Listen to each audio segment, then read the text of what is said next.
Seorang lelaki Afrika Selatan mengaku telah menggambar sebuah peta surga di dinding rumahnya. Lelaki bernama Sibusiso Mthembu, asal Mandeni, sebuah kota kecil dekat Durban. Ia juga mengaku sebagai nabi. Warga kota lalu berduyun-duyun mendatangi rumah lelaki berusia 64 tahun itu untuk melihat peta yang dimaksud. Mthembu mengatakan, dia membuatnya setelah 4 kali mengunjungi surga, seperti dikutip harian Sowetan. Tidak cukup dengan klaim itu, Mthembu mengatakan ada 11 surga dan dia sudah mengunjungi semuanya. Dia bahkan mengaku pernah bertemu Tuhan dalam kunjungan keduanya ke surga. Saat itu, katanya, dia mampir di sebuah planet Jedalem yang tertutup air dan es. Yesus itu berkulit putih, sedangkan Tuhan itu agak abu-abu. Dan Tuhan itu masih muda, ucap Mthembu menjelaskan.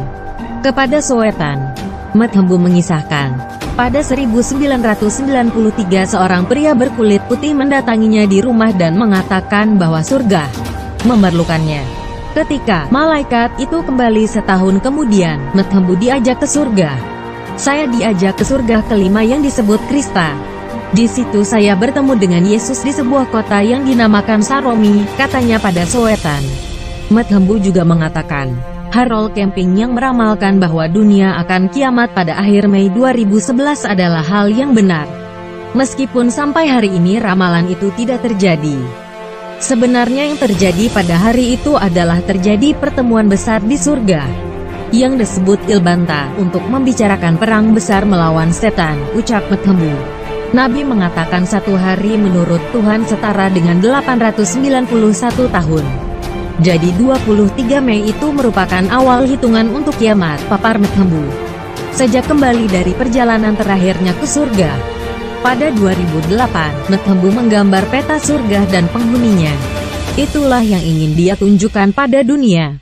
Saya tidak tahu mau percaya atau tidak, kata seseorang yang melihat peta surga di rumah Mthembu. Menurut saya, ini soal agama atau kepercayaan pribadi. Ada orang yang percaya itu benar-benar peta surga, sementara yang lain tidak mempercayainya, ucap salah satu orang yang berkunjung ke rumah Mthembu. Mthembu mengajak orang-orang di seluruh dunia untuk melihat peta surga yang dibuatnya karena suatu saat nanti pasti ada orang China, Inggris, atau Jepang yang mengaku membuat peta surga. Afrika Selatan akan dilupakan sebagai tempat peta surga pertama dibuat, katanya. Selain membuat peta surga, Mthembu juga menulis beberapa buku yang berisi perjalanannya ke surga. Bagaimana pendapat Anda?